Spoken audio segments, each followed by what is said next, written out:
우리 인사하십니다. 할렐루야 샬롬 하고 인사하십니다. 할렐루야 샬롬 샬롬 샬롬 샬롬 샬롬. 하나님 사랑합니다. 여러분 주 안에서 사랑합니다.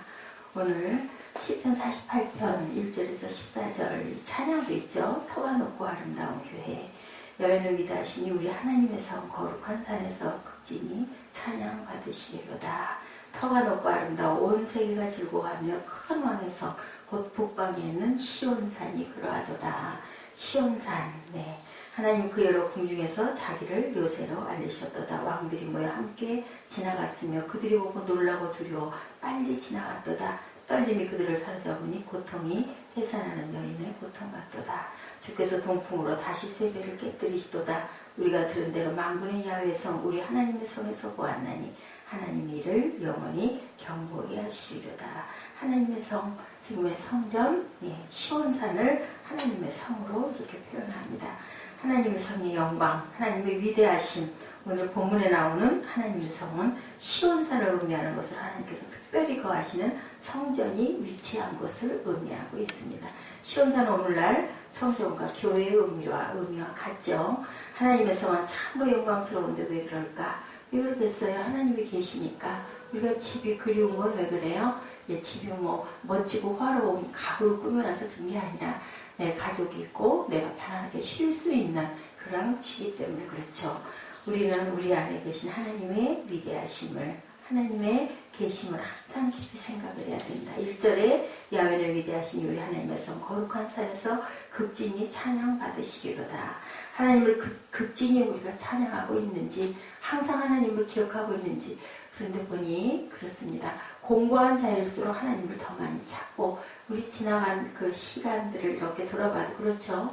우리가 정말 뭔가 편하고 좋고 아주 만족하고 기쁘고 행복하고 그럴 때는 하나님을 부르는 부분이 많지 않아요. 그래도 감사하지요. 감사하죠 소리는 하지만 정말 죽겠을 때 하나님을 더 많이 찾게 되는 게 사실인 것 같다고 보면, 환난과 공고함 속에서 세상이 또 그런 것이기 때문에 우리가 할 수 없는 것이 있을 때 하나님을 의지하는 부분이 큽니다. 그래서 우리는 환난을 알면 알수록 하나님의 영광과 위대하심을 더욱 찬양할 수밖에 없고 찬양하게 된다. 믿음의 백이 있어서 얼마나 좋습니까? 하나님을 모르는 사람들은 백이 없죠. 내가 못하면 죽을 것 같죠. 사람을 찾을 수밖에 없습니다. 혼자 살 수 없기 때문에 우리는 하나님을 이렇게 깊이 알고 더 찬양해 가야 되고, 더욱더 그럴수록 우리가 하나님과 가까이 가고 우리 또한 하나님을 닮아간다. 하나님께서 높으시면 높으실수록 하나님이 거하시는 시온산은 더욱더 존귀해지죠.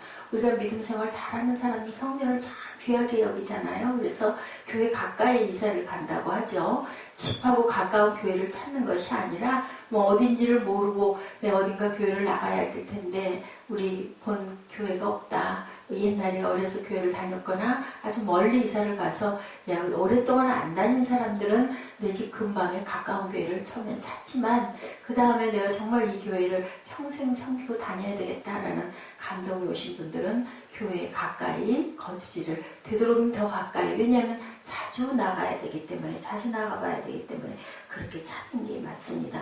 높고 높으신 하나님께서 거하시는 곳이기 때문에 우리 하나님을 찬양할 때 우리의 교회가, 그리고 우리 자신이 더욱 존귀해진다. 우리가 하나님의 성전인 줄 너희가 모르느냐? 주님이 그렇게 말씀하셨죠. 그렇기 때문에 우리 자신이 귀해야 되죠. 왜냐하면 우리를 하나님이 만드셨고 지으셨고 낳으셨기 때문에 우리 안에 하나님을 모시고 있기 때문에 우리가 존귀합니다. 교회는 힘을 다하여 하나님의 영광을 이렇게 찬양해야 된다. 아무리 아름답고 화려한 성전이라 할지라도 거기에 하나님께서 거하시지 않으면, 예배가 없으면 아무 소용이 쓸모가 없는 하나의 건물일 수밖에 없다. 그 높으신 하나님께서 우리 가운데 계시다는 놀라운 진리를 우리가 깨달아야 된다. 하나님의, 우리가 알죠? 스스로가 내 안에 하나님이 계신지 안 계신지, 내가 거짓으로 이렇게 하고 서 있는지, 아니면 정말 하나님이 감사하고 하나님이 안 계시면 내가 하루도 살 수 없다라는 걸 우리가 알고 있는지, 우리 호흡이 우리가 자연스럽게 나오는 것 같지만 그것이 내 마음대로 되어지는 것은 절대 아니라는 것은, 그 진리를 우리가 압니다. 하나님이 계실 때 가장 존귀하고 위대하고, 하나님이 계시지 않으면 가장 낮고 비참해진다. 작고 초라하지만 하나님이 계시는 교회와 크고 화려하지만 하나님이 거하시지 않는 그 교회는 우리가 깊이 생각해 볼 때 작고 초라해도, 그죠? 무릎을 맞대고 앉아 있어도, 천정이 낮아도, 지하에 있어도 하나님을 모시고 있는 그 교회는 정말 존귀한 교회다. 교회의 외적인 모습은 의미가 없습니다. 하나님이 그곳에 계시는지 그렇지 않은지가 가장 중요하고, 하나님의 위대하심을 알고 찬양하는 곳에 하나님이 계시죠. 하나님의 위대하심이 우리 교회에 있는가, 그렇지 않는가. 위대하신 하나님 앞에 엎드리는 모습이 우리 교회 안에 항상 있어야 된다. 위대하신 하나님을 찬양하고 위대하신 하나님의 말씀을 듣는 모습이 항상 있어야 된다. 하나님의 성, 예루살렘에 가면 성전이 있는 시온산은 높지도 그리 아름답지도 않은데, 그러나 성경은 말하죠. 2절에 터가 높고 아름다워 온 세계가 즐거워하며 큰 왕의 성 곧 북방에 있는 시온산이 그러하도다. 터가 높고 아름답다. 분명히 그 주변에 가까운 곳에 시온산보다 더 높은 산도 더 크기도 하고 수풀이 우거지기도 하는데, 그러나 시온이 높고 아름답다는 것은 하나님이 가장 높으신 분이시기 때문에 그렇다.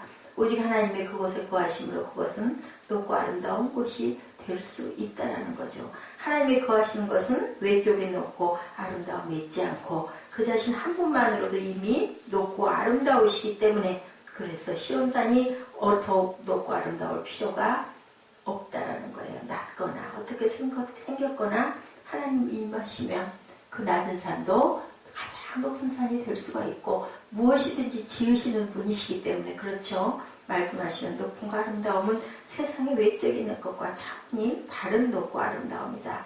교회가 세상의 높음이라는 치명적인 유혹에 우리는 빠지지 말아야 된다라고 이렇게 말씀하고 있는데요.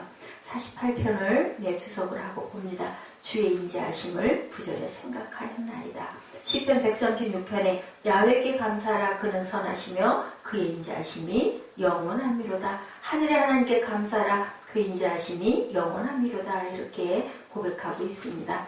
야훼 인자하심에 대해서는 시편 136편에 왜 인자하실까? 천지를 창조하셨고 이스라엘 백성을 애굽에서 구원하셨고 가나안 왕들을 물리치시고 그 땅을 기업으로 주셨고 우리를 비천한 데서 기억해 주시고 대적에게서 건지셨고 모든 육체에게 먹을 것을 주셨다라고 시편 136편에는 25절까지 그렇게 아주 조목조목으로 말씀하고 계십니다. 천지를 창조하셨다. 5절에서 9절 이스라엘을 애굽에서 구원해내셨다. 10절에서 16절 또한 그 땅을 기업으로 주셨다. 17절에서 22절 무리를 비추는 데서 항상 기억해 주신다.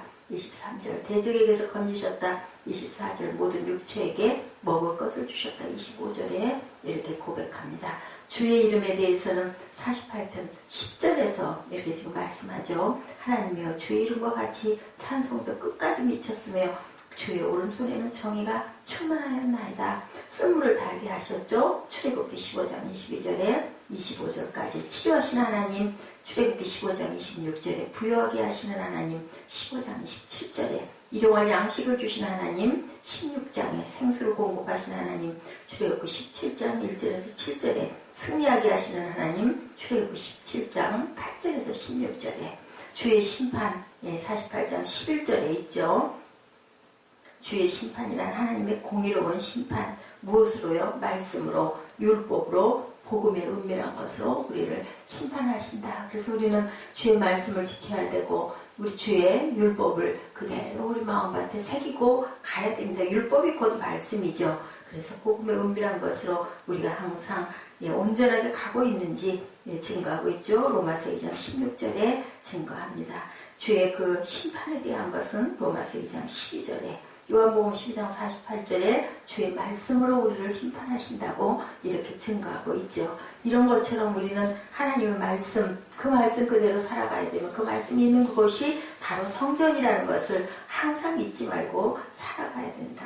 하나님의 성의 가치는 구원성이 하나님을 얼마나 깊이 사랑하여 찬양하는지에 달렸다라는 거죠. 사람의 눈으로 보는 외적인 숫자나 재산이나 건물이나 아무 소용이 없는 것입니다. 프로그램 어제도 우리가 함께 나눴지만 아무 상관이 없는 것이죠. 하나님의 성의 가치를 높이고 있는지 하나님이 내 안에 그리고 교회 안에 있음으로 진정한 하나님의 성을 우리는 이루어 가야 되는데 하나님 우리 안에 계신다면 그 두드러진 특징이 찬양입니다. 우리가 찬양할 때 찬양 들을 때 얼마나 마음에 감동이 있고 기쁜지 아니면 정말 깊은 그 마음에 묵상이 되는지 말씀의 가사 안에서 모르는 찬양을 들어도 너무너무 귀하게 여겨지는지 우리가 스스로가 알 수가 있어요. 예, 믿음이 없는 사람 절대로 찬양하지 않습니다.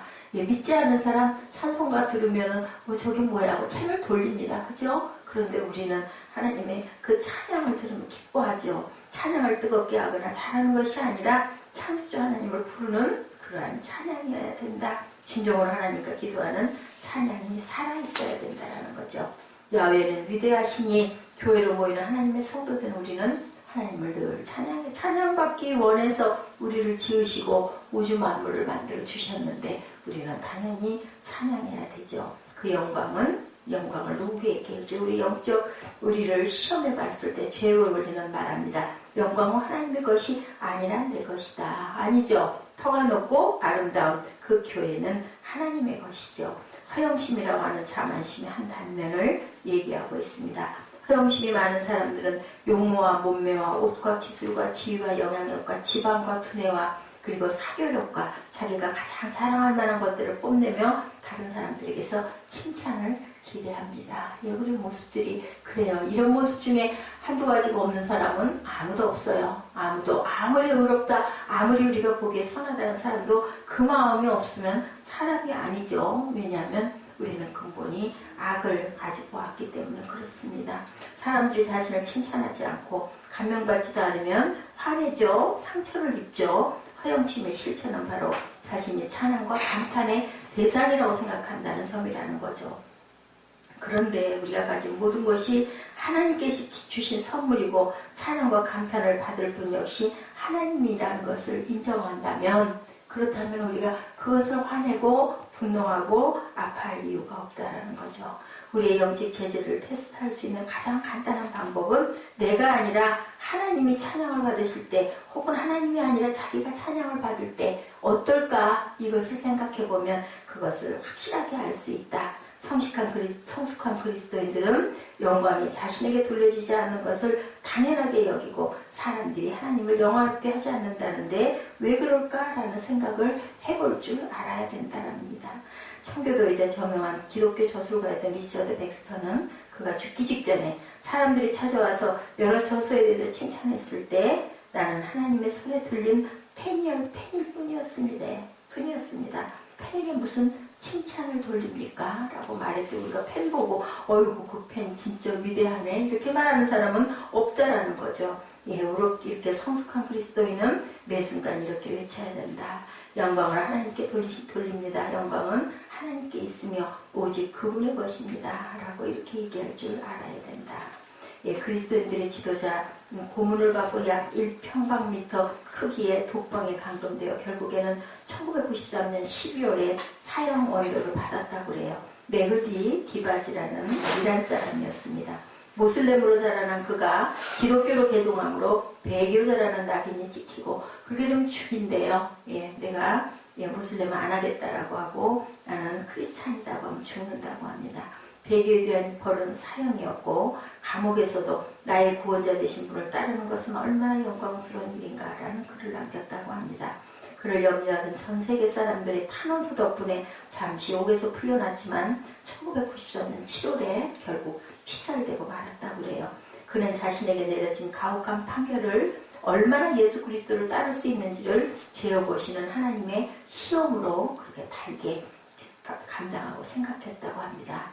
예수 그리스도를 따랐기 때문에 고난을 당한 사람들 그 정도에 상관없이 몸에 입은 상처건 감정에 입은 상처건 자기를 둘러싼 환경에 입은 상처건 이 모든 것이 영광의 상처들이라는 사실을 알고 위로를 받은 우리의 그러한 그 순교한 선조들이죠. 장애물을 만나면 항상 왜 내게 이런 일이 일어나지? 라고 항상 질문하죠. 우리의 성향은 역경을 강해물로 생각하고 어려움이 끝나고 정상적인 그리스도인의 삶으로 돌아가기를 소망하지만 성경에서뿐 아니라 전 세계 그리스도인들 삶에서 발견할 수 있는 것은 정상적인 그리스도인들의 삶에는 반드시 여경이 있다는 것을 우리가 늘 봅니다. 이것이 하나님의 나라이다 라고 얘기하고 있습니다. 예, 주님께서 우리에게 무엇을 주시면 능력을 주시면 능력 주시는 자 안에서 내가 모든 것을 할 수 있나이다 라는 고백이 나오죠. 어제 우리 그 다이빙 선수 봤죠. 그 모습에 그 눈에 그죠? 눈의 눈물에 얼마나 그 하나님을 사랑하는 그 모습 자체가 하나님의 영광이구나, 하나님의 모습이구나, 하나님의 작품이구나 라는 것을 우리가 느끼게 됩니다. 이런 것처럼 우리가 공고함이 오고 환난이 온다 할지라도 하나님이 내 믿음이 어느 정도인가 보고 계시네, 템페이션이 아니라 테스트가 될 수 있도록 우리가 굳게 다짐하고 나아가는 승리하는 삶이, 왜냐하면 하나님이 세상을 주셨는데 세상에 먹힐 수는 없죠. 우리가 세상에 영향을 끼치고 살아가는 그러한 사람들이 돼야 되겠다. 야훼는 위대하시니 우리 하나님의 성 거룩한 산에서 극진히 찬양받으시리로다. 이런 고백을 하시는 저와 여러분 되시기를 주님의 이름으로 축복합니다. 기도하시겠습니다.